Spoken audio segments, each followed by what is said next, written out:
Hi, and welcome to the Intuitive Insights podcast series. I'm Nina Lockwood, the founder and chief exec of Intuitive Talent Solutions. We work with leading transport organisations in the UK and bring them together with a diverse and talented candidate network for interim and permanent roles. The people who know me know that I like to immerse myself in good conversation. And over the course of the podcast series, I will be joined by some exceptionally talented leaders from the UK transport sector to talk about their careers, the industry, leadership, challenges and opportunities, and much more besides. I do hope that you'll join me and that you'll be inspired by my fabulous guests and their intuitive insights. It gives me great pleasure to welcome Laura Hadzik, Partner and Head of Commercial Road Transport, to today's episode of the Intuitive Insights podcast. Laura shares her career story and her very clear passion for the coach and bus industry. I hope you enjoy it and learn as much as I did from this conversation. Thanks for joining us. Laura Hadzik, Partner and Head of Commercial Road Transport at JMW Solicitors. A very, very warm welcome to the Intuitive Insights podcast. Thank you, Nina. It's lovely to see you. And as we just had a brief chat before we came on to press record, and I was sharing with you that I'm really excited about this conversation because I believe you are the first person from a supply chain advisory perspective that's going to talk to us about a career with the transport industry. So I'm really looking forward to hearing what the inspiration for focusing on transport was all about. So in true time-honoured fashion, we're going to start with your career story, please. I'd like you to take us right back to the beginning, what choices you've made, why you've made them, and what a week in the life of a partner and head of commercial road transport looks like. Please, over to you. Oh, thank you, Nina. Okay, well, the original story isn't all that interesting, to be honest, in terms of how I came to be in the law and in transport law. So I am a solicitor. I did a pretty traditional route to becoming a solicitor, and I'd never heard of transport law, let alone considered specialising in the sector. It's something that's pretty much unheard of when you're at law school and before you actually start in your career, that you'd find a niche like road transport to specialise in. So ultimately, I went to law school after university and had to embark on that next step of applying for my training contract.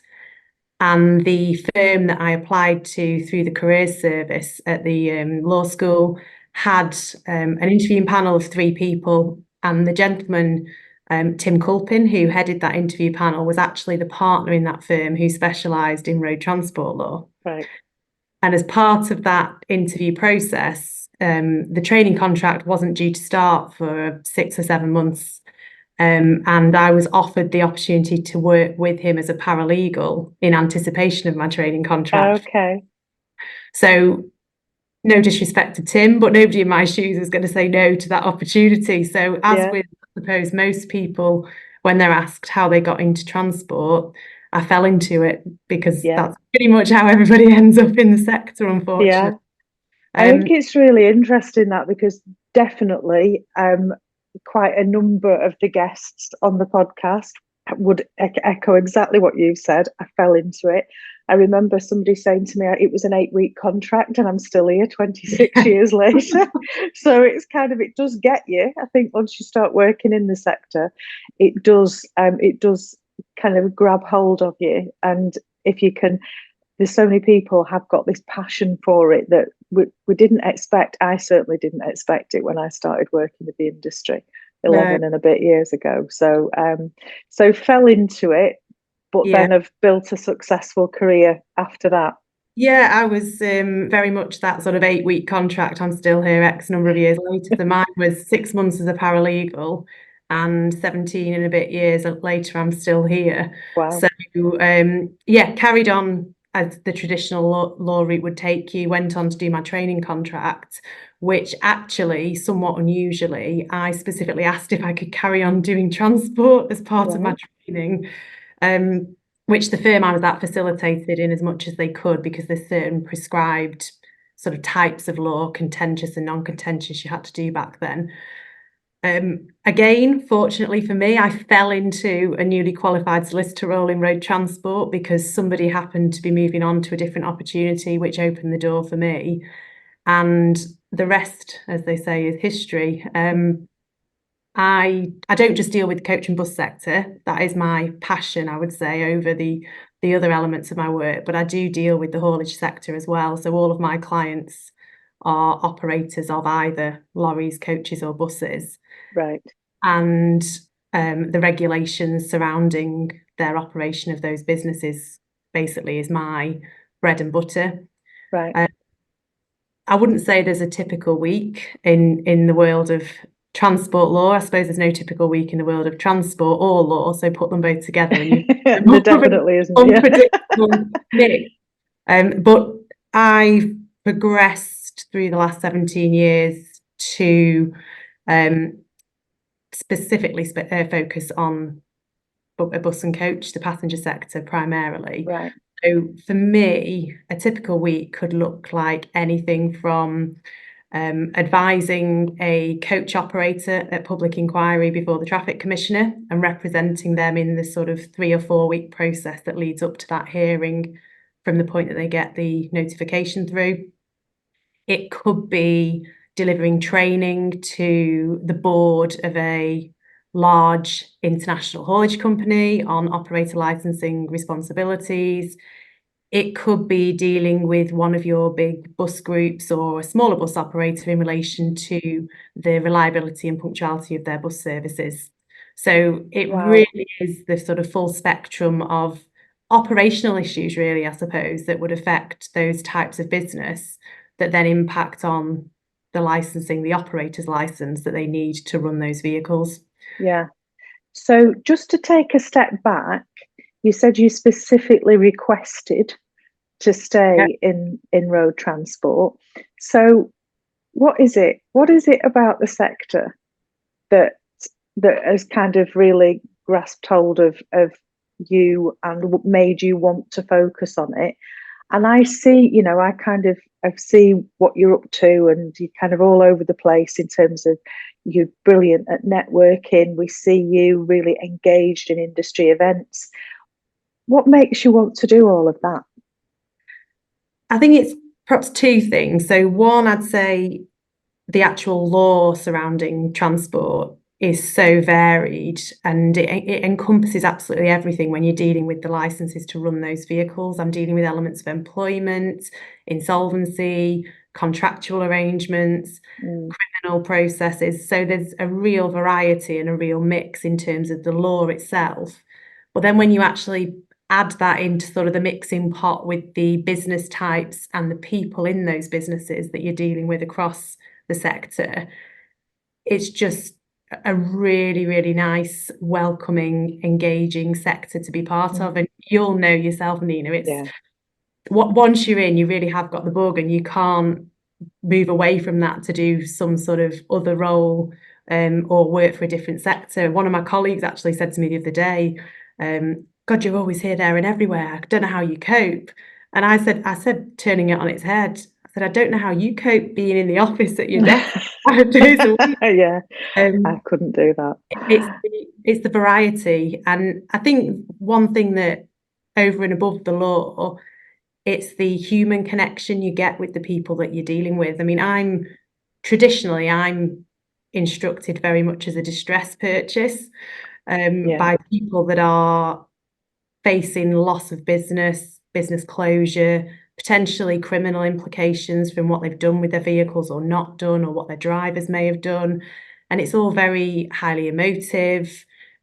In a very short space of time, you become absolutely embedded in their business and their world. And then you become that go-to for them for everything, whether it's a legal problem, a financial problem, something you might not even know anything about. You're suddenly in that sphere, and then they tell another operator, and another operator rings you for the same full spectrum of issues or advice. So it's gaining that trust. I think you are very much the trusted advisor to those, what in the main are family businesses, and they do treat you very much as part of the family. Yeah. And I think, having kind of looked at your involvement with the industry from my outside perspective, and just kind of, obviously we've been on and connected on LinkedIn, and I see your posts of where you've been and what you've been doing, that it seems to me that you're very prepared to invest in terms of your time and your energy in building those relationships. And that's definitely, I can relate to that, because it's a so much more positive and more pleasant way of working when you're working with people that you like and who like you, and you're all working together for the common good, rather than touting your sales, just trying to sell things to people left, right, and centre. It doesn't sit well with me. I can't do that. I wouldn't be very successful in business if I tried. And I get the feeling that your approach is the same as that. Yeah, I mean, the fact that I'm a lawyer, leaving that aside, to actually do anything where you're working with the transport sector and their businesses, you've really got to understand literally the nuts and bolts of their business. You've got to understand all different facets of it, but also on an operational level. For me, I really need to understand why X works for one operator, but it doesn't work for another, whereas Y works for them. And it's understanding the real life operation that they're managing and running every day that then enables me to do my job when the law comes into contact with their businesses. And Yes. that's not something you get from a textbook or online directories of law. No. It's something you can only learn by spending time with these people, listening to what they have to say and learning from them about their businesses and why they do things a certain way, or why my recommendation might not work for them. And yeah, it's very much a two-way street. I can tell them what the law says, but I need to know how it applies to their actual real world. Otherwise, it's Yeah, meaningless. of And course. And it's so much more interesting. I think so, anyway. Do you know that kind of idea of sitting at your desk for 5 days a week and, getting the textbooks out, or whatever you do these days in terms of understanding the case law and so on. And I know that's still going to be part of it. But that being out amongst the people that you are partnering with, I think, is just a really interesting way of doing business, much more interesting than sitting at a desk. yeah, even things like a vehicle being involved in a bridge strike, then that's something that I would get involved with in terms of dealing with the traffic commissioners and helping the operators through that scenario. But a big element of that work is actually understanding all of the tech available to assist drivers when they're on the road Right. to avoid bridge strikes. And so it's understanding the wider market in which the road transport businesses sit, as well as their businesses themselves. So Yeah, it keeps it very interesting. I bet it does. I bet it does. And it's also occurring to me as well. I quite often will kind of use the example when I talk to my daughter, who's 21, and her peer group of friends, and I'll say, that they're all thinking about their career options and what they want to do, and looking at kind of work placements, work experience. And I'll be like, what about transport? And the first thing that it's still the response that I get is, but I don't want to drive a train, or I don't want to drive a bus. And Yeah. it's kind of speaking to people like you. And I think this is the message that we need to get out there, that the transport industry can be so varied, because we need solicitors, and we need marketing people, and we need people who are able to develop staff. So we need people with training skills, and so many different things right across the piece that are not related to what you immediately think of when you think of bus, coach, or rail. So it's fascinating to hear about how you got there, but also how you're making it your own in terms of how you're engaging with the industry, and what that means in terms of how interesting it is and the variety of work. But you don't just do that, do you? So when I looked at your LinkedIn profile, I really want to hear more about the Worshipful Company of Liverymen. Okay. So what's that? Or Carmen, sorry, not liveryman. You're a liveryman of the Worshipful Company of Carmen. That's it. So tell me about what that is, please. Tell our audience about what that means. Okay, well, up until I think about last April, I hadn't really dipped my toe in the water of the livery company world. But the Worshipful Company of Carmen is one of the 111 livery companies in the City of London. Dates back to 1517, and essentially back in the early days, you had to be to ply your wares in the City of London, you had to be associated with the relevant livery company. And for the transport sector, the livery company is the Worshipful Company of Carmen. So it's our livery company as people within the transport sector, and it's still going to this day and operating, promoting fellowship, promoting charitable work. There are 2 charities that the Master of the Carmen supports each year, and they all promote activities like education and so on. So it's a community essentially that originated from operators within the City of London, but it's much wider than that now. And there are people from all over the country and further afield. In fact, when I was clothed as a liveryman, which is the ceremony you go through, one of the gentlemen that was clothed at the same time, he'd actually flown in from the United States of America for his ceremony. He'd relocated out there. So yeah, it's got a very, very far reach, and we get to have some wonderful events in very grand venues in the City of London. So yeah, it's just a really nice community to be a part of, very like-minded people that are equally as passionate about the transport sector and promoting the good work essentially that the transport sector does, that's very often not recognised and appreciated. Yeah.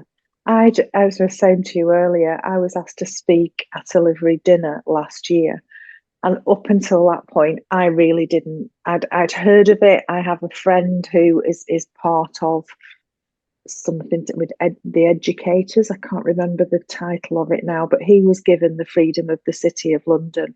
And we had a bit of a joke about it because you can drive your sheep across the bridge or something. It was like kind of, what's this all about then? This sounds really bizarre. It was only when I was asked to speak at this dinner that I did any research into it. And I was absolutely fascinated because it's steeped in history. Like you say, it's been going very, very long time. Steeped in history. But the more I hear about it, the more I'm starting to realize that just because it's steeped in history doesn't mean that it isn't relevant for today, because that whole sense of community, of belonging to a group of people who is as passionate about the industry as you are, but also the charity element as well is really important, isn't it?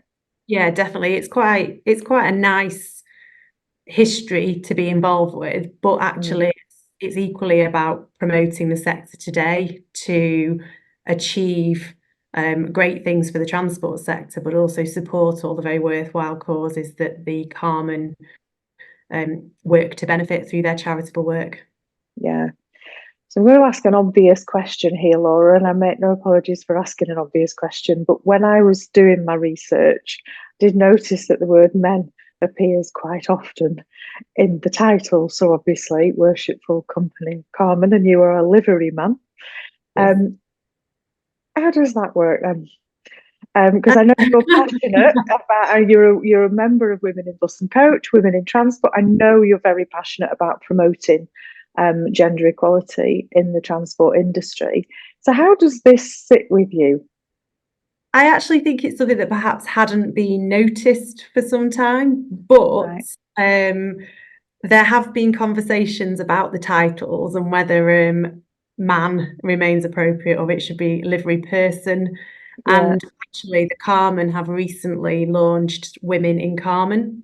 So Ruth Waring, who you may well know from Women in Six, hosted the inaugural event of Women in Carmen. So there is a desire within the Carmen to, I suppose, follow in the Women in Bus and Coach footsteps for members of the Carmen in terms of promoting that diversity and inclusion. Yeah, it's an interesting one, isn't it? It's steeped in tradition, so that's where it comes from.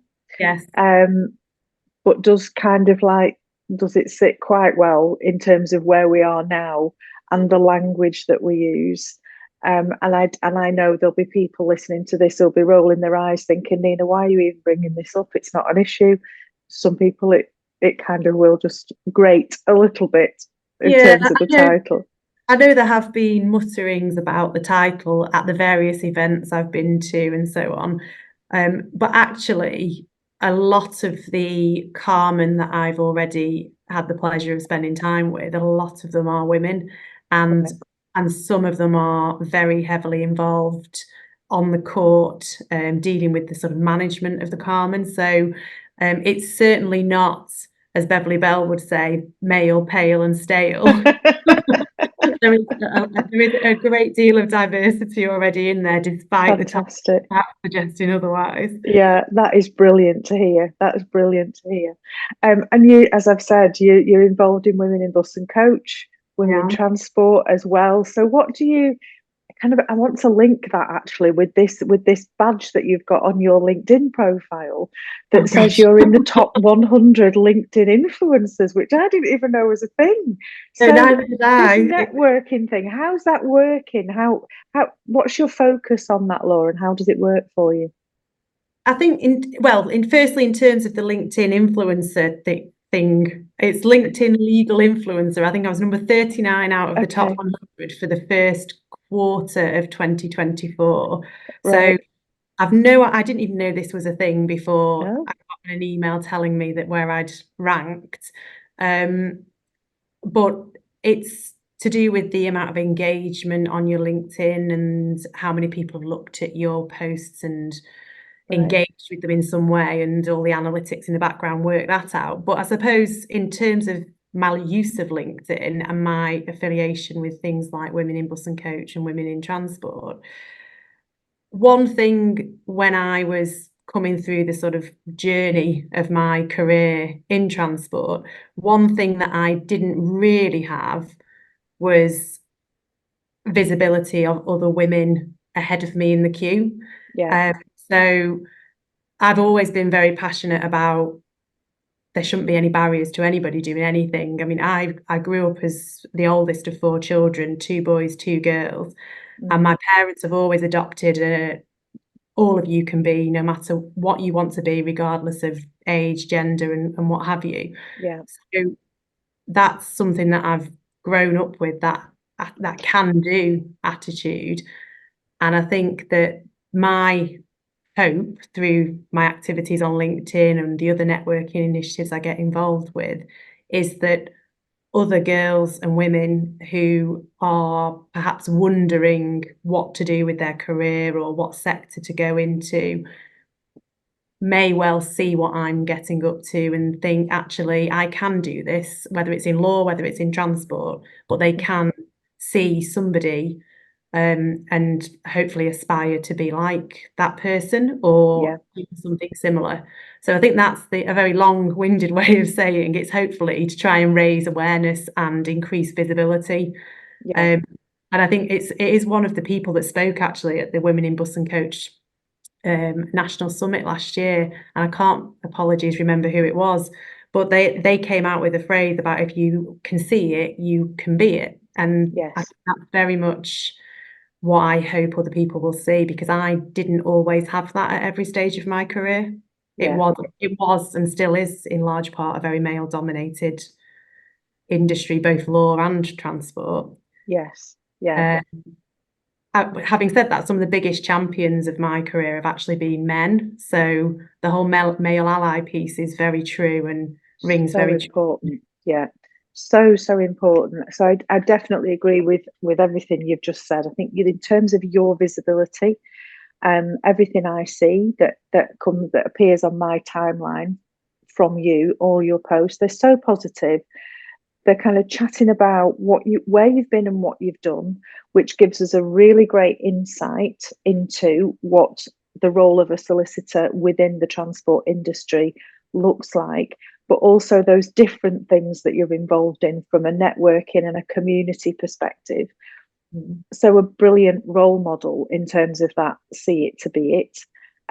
Because yes, we are still, when we look at the transport industry from the outside in, we are still very male dominated, But that's also a really important point, and I'm so glad you've made it, because the men that we work with are so important in terms of that allyship, because we can't do what we want to do as well as we can do it without that support. So I think that two really great points there, and thank you for making them, because they're really important. We use LinkedIn a lot. You know, me and my team use it a lot, and we've find it a really positive place to be in terms of that, getting a message across, letting people know what you're up to, but talking up the industry. And I think that's what we see from you, kind of talking up the industry, but also your profession within the industry and how interesting it can be, rather than that kind of sat at a desk for 5 days a week. So well done on that. Really well done on that, because you are definitely making a difference in that area. Talking about making a difference, I'm going to get my magic wand out now, Laura, and I'm going to give you 3 wishes in terms of the change that if you were in the top job in the transport industry, and you can focus on bus and coach, you can focus on transport as a whole, whatever works for you. But if the Prime Minister, whoever it may be, in the upcoming general election, as we're recording this, we're a few days into campaigning. I don't know about you, but I've had enough already, quite honestly. But if you were given the job, in terms of sorting the transport industry out, what would your 3 wishes be? Okay, so the first one we've already sort of touched on. The first one would be a more diverse, inclusive, and equitable industry, because, as we've already said, it's very male dominated still, very heavily male dominated, and women have a hell of a lot to offer at all levels of the industry. And you only have to attend one of the Women in Bus and Coach events or one of the Women in Transport events to see the energy and enthusiasm and that drive for change within the confines of those 4 walls. We just need that reach to grow, to achieve the change that we want and need to make within the sector, in my view. Yes, yeah. Heated agreement from me on that. It feels like we kind of make a bit of progress, and there are some great achievements. So, you know, I was at the Women in Rail Awards last week, or it might be the week before now, recently, and just to sit there and kind of hear about the people who are doing amazing things in the rail part of the transport sector is really inspiring, and we know good stuff is happening, and we know that there are some brilliant male allies out there as well. It just needs to, like you said, the reach needs to extend, and it would be good to see that dial shifting in terms of the percentage of females in the industry. Women are too slow, perhaps, to blow our own trumpet and tell everybody how good we are at what we're doing, or we're quite happy to perhaps keep it within the confines of 4 walls, but when it comes to telling the wider world about what we've achieved or what we're doing or what we want to change, the conversation sometimes goes a little bit quiet. So yes. I think, as we said earlier, it's about owning it, isn't it? Absolutely, it is. We need to own it. We do. And the more of us who are doing that, the more we can encourage other people to do it and talk about the amazing stuff that's being achieved. And, you know, we can, because we're focused on that, I guess we could sit here and name any number of women within the bus and coach industry, within the rail industry, who are doing great things. You know, we could come up with a roll call quite easily, but not everybody could.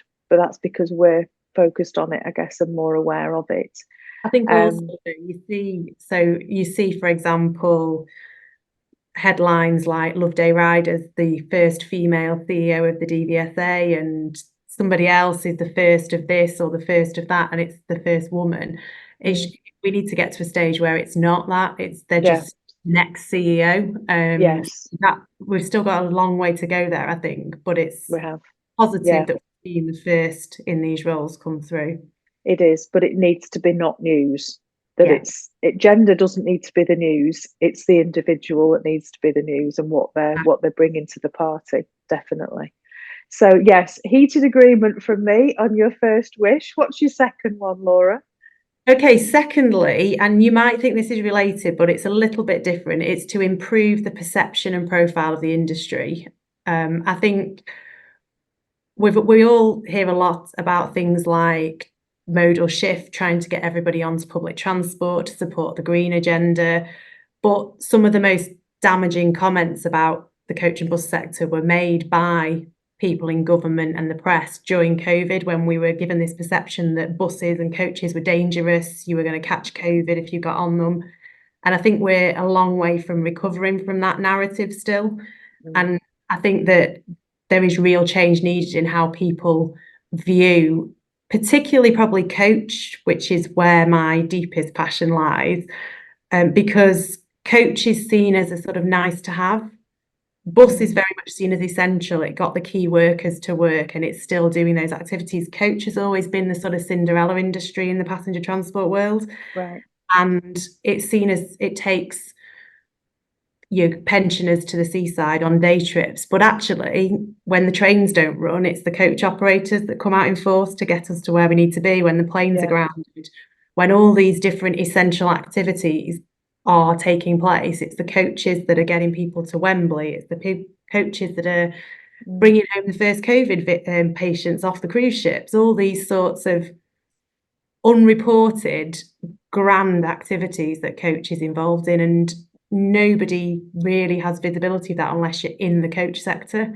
And I think there's a lot that government at local and national level could do to massively improve the perception and support that modal shift piece in a big way. So that would be my second wish. Yeah, that's such a really pertinent point, and not one that anyone has ever brought up on the podcast before in the three wishes. So you've it's an original. But I hadn't considered that myself in terms of the coach industry. And like you say, we have a perception around what our coach is for. Yeah. And there's a huge number of uses for coach travel that we don't think about until you scratch the surface. Yeah. But it's kind of a bit like we do tend to keep secrets in the transport industry. Yeah. I think we're very reluctant to talk about the impact that we have on society, on communities, on the economy. We all know, but we're not always very forward in telling other people about them. So that message, and that especially for the politicians, in terms of, like, as you said, local and central government understanding what the role of coach is, there's an education piece there, isn't there? Very much so. Yeah, definitely. I think the role of coach is very much either not known or not fully understood.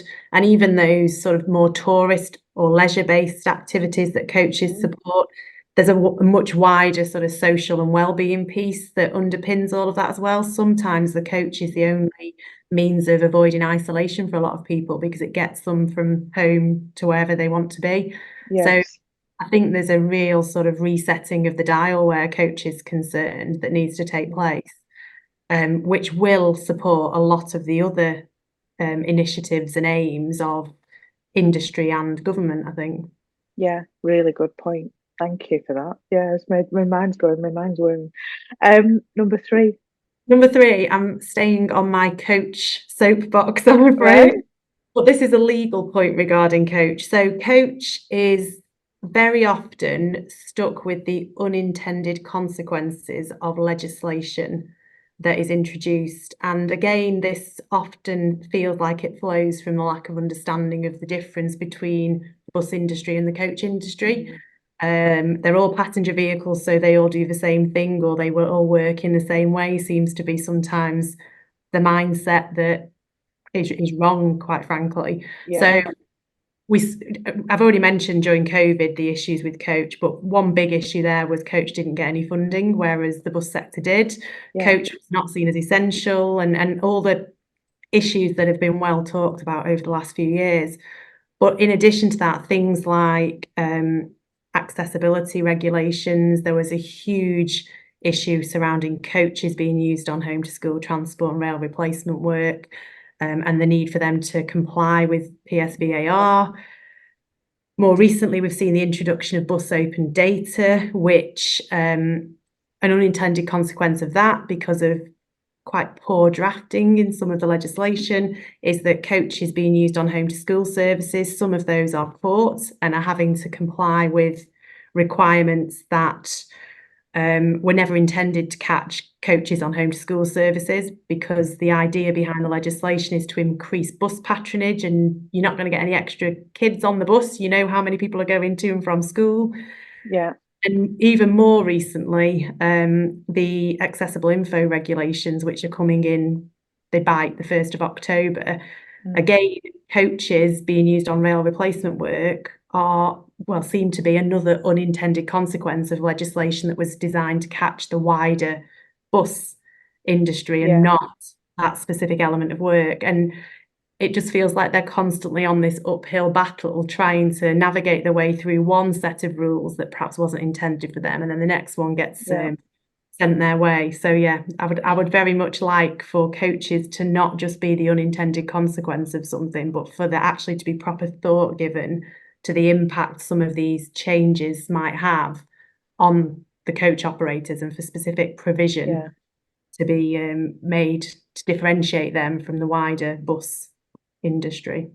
This is so interesting. So as you may know, we've so my business has been traditionally we've been serving clients in the rail industry, and then last year my colleague Caroline launched our bus division. So we've been working with our owning group clients in rail, and they liked what we'd done there. So they said, well, can you come and work with us on our bus business? And so we made a decision last year, let's do that on purpose. Now, I still do it, and I've just done it then, bus division. Caroline Wilke's bus and coach division, bus and coach. And there is a big education piece here, isn't there? Exactly how you've just described it. We think of, well, it's a big thing and it's got those wheels, and you get on it and you pay the driver and it's a bus. But it's a different category of transport, isn't it?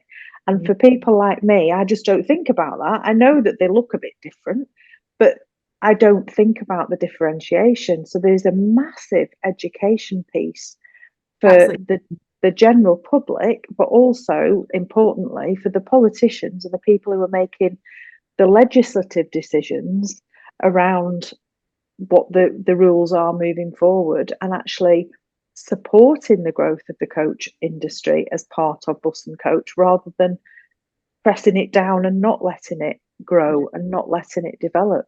Really important point, and so interesting. Thank you for what you said then about bus, and Caroline says bus and coach. I actually flip it around. I say coach and bus, so the coach first. I noticed you'd done that earlier on, actually. Yeah, and I thought, oh gosh, that, because again, you know, when you're used to hearing something said in a particular way, when somebody turns it round, it stands out more as well, doesn't it? Because it's like, oh, it's like pepper and salt, you know. Yeah, it's natural to put bus first because alphabetically it comes first as well. So flipping it on it, saying coach first, makes people sort of stand up and take notice, hopefully. Yes, yeah. But also things like I did a social media post about the train strikes the other week, and how it was the coaches that had come to the rescue. Do you know how long it took me to find a photograph online of a sign that said rail replacement coach as opposed to rail replacement bus? Oh, really? You found one in the end, did you? Or did you have to like do a bit of touch up? I did find one, a solitary one, but the majority of the ones I could find with coach on were from foreign countries, not the UK. Right, not in the UK. I was adamant I wasn't posting it with rail replacement bus on when I was saying for coming to the rescue. So because they are coaches, aren't they? How interesting. See, that overall, these are in the overall scheme of things, you think, oh, these are quite small things. It's a word. It's not, is it? It's so much bigger than that, and it's fascinating. It's absolutely fascinating. You've clearly got a passion, as you've said. You know, yours is steeped in coach first and then bus, but for this industry. What inspires you, Laura? When do you know, like if you get up in the morning and we all have a day where it's kind of like, yeah. How do you get your energy? Where do you get your energy from? And you kind of, your drive in order to, there's no pun intended there, but to kind of like in terms of the work that you do, what inspires you to keep going? I think it's a variety of things. So I think my family have always inspired me Right. to work hard, be the best version of yourself that you can be, and that generally is my inspiration. But then also my clients, the people that I'm going to work for, because as we said earlier, they are very often in highly emotive, incredibly stressful situations that they are coming to me to help them get through and navigate a way through. And being the best version of me for them is a big inspiration, because they're relying on me to get them through whatever scenario they found themselves in. But also I do listen to podcasts when I get time. I like to read. So all these different sources of inspiration, I sort of draw little nuggets from all different places, really. Yeah. What have you read recently that you would recommend? Sarah Davies' autobiography, actually. Oh, right. Yeah, Okay. I love Sarah Davies and I love Dragon's Den. Yeah. I read her autobiography. I actually read it in, I think, 3.5 hours. I just sat and read it from cover to cover. It was Oh absolutely, my God. couldn't put Right. it down. So Oh, yeah, wow. very, very inspirational about about her career journey. Totally different to mine, obviously, different sector, different Yeah. sphere, really, and everything. But she, the story she has to tell is, I won't spoil it for anybody listening that might want to go and read it. But yeah, I insisted when I finished it that my mum read it as well, because it was so good. Oh, wow. I'm about to go on holiday next week, and I would imagine I'll be able to get it on an audio book, won't I? So I Yeah, think that's kind of that's one for the list, and especially if she's narrating it, because I love her accent. yeah. So that will be brilliant. Thank you for that recommendation. I love a book recommendation. Absolutely love it. But the fact that you were able to think immediately, you knew that one rather than even having to consider, that makes it an even bigger recommendation for me. I have learned so much from this conversation. I'm inspired by the way you work, by the way that you've connected with the industry, and by the way you clearly care about what's going on. And that, again, it's a common thread for people who work in this industry sector, to really care about what they do and how they do it. And that's coming through loud and clear, Laura, from everything that you've said to us. So I'm really grateful to you for joining us. I'm really grateful to you for giving the time to consider what those 3 wishes needed to be. They're very different to what we've had before. And that's brilliant, because I just feel like I've learned so much from this conversation. So thank you. I really appreciate you joining us. I wish you the best of everything in your future career, because I'm sure that there's lots more to come in terms of your achievements and your impact on the industry. So thank you, Laura Hadzik. Thank you so much for joining us today. Thanks, Nina. It's been great.